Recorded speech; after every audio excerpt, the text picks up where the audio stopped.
গুরু বন্ধুরা, আমার চ্যানেলে বিউটিজ কিচেনে আপনাদের সবাইকে স্বাগত। আজকে আমি আপনাদের দেখাবো পেঁয়াজ কালি ভাজা রেসিপি। পেঁয়াজ কালি এবার টুকরো টুকরো কেটেছি, দেখুন কেটে ধুয়ে আর লঙ্কা দিয়ে দিয়েছি। শুধু লঙ্কাতে ভাজা হবে এটা।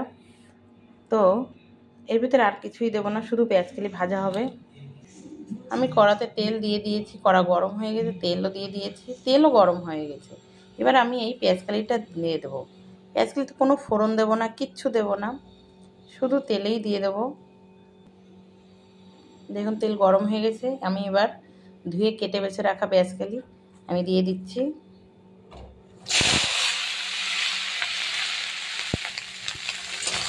এবার পেঁয়াজ কালি নেড়ে চেড়ে তেলের সঙ্গে একটু পুরো জড়িয়ে গেল, দেখুন। এবার আমি দিয়ে দেবো লবণ, হলুদ দিয়ে দেবো। লবণ কিন্তু বেশি দেওয়া যাবে না, পেঁয়াজ কালি মনে হচ্ছে অনেক, কিন্তু পেঁয়াজ কালি কিন্তু কমে যায়, তাই লবণ কম দেবেন। মিষ্টি ভাবটা থাকবে, লবণ বেশি হলে কিন্তু পেঁয়াজ কালি যে একটা মিষ্টি ভাব সেটা থাকবে না। আমি দিয়ে দেবো হলুদ।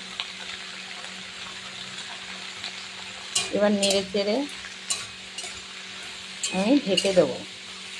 পেঁয়াজ কালিটা একদম মজে আসবে, দেখুন একদম কমে যাবে, খোলা ভাব পুরো চিমসে হয়ে যাবে। এবার আমি ঢেকে দেবো, একটু সময় ঢেকে রাখলেই হবে।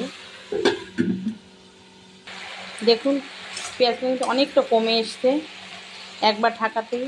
আর পেঁয়াজ কালি দেখুন জল বেরিয়ে গেছে, দেখেছেন কত জল বেরিয়েছে। আরও জল বেরিয়ে একদম চিপকে যাবে, একদম কমে যাবে। আরেকবার ঢেকে দেবো, তাহলে কি তাড়াতাড়ি হয়ে যাবে।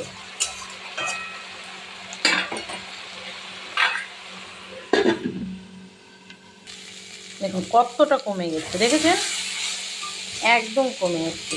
মনে হচ্ছিল কত পেঁয়াজ কালি কমে গিয়ে একটু হয়ে এসছে, জলও শুকিয়ে গেছে আর একদম চিমচে হয়ে গেছে, দেখেছেন। আর একটু হলেই নামিয়ে নেব, একটু ভাজা ভাজা হবে, নামিয়ে নেব।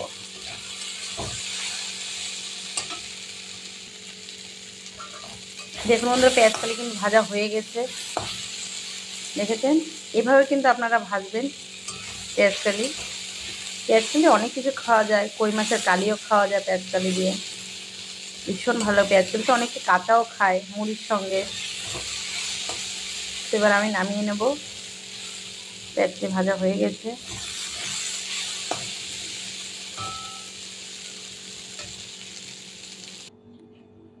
দেখুন আমার ভাজা হয়ে গেছে, আমি নামিয়ে নিয়েছি। দেখতে পাচ্ছেন কি সুন্দর হয়েছে। পেঁয়াজ কালি কিন্তু খেতে খুব মিষ্টি মিষ্টি লাগে, ভালোও লাগে খেতে। তো আমার এই রেসিপিটা যদি ভালো লেগে থাকে তাহলে please please please like, share, comment করতে কিন্তু ভুল করবেন না, আর সাবস্ক্রাইবটা করে দেবেন। জয় গুরু।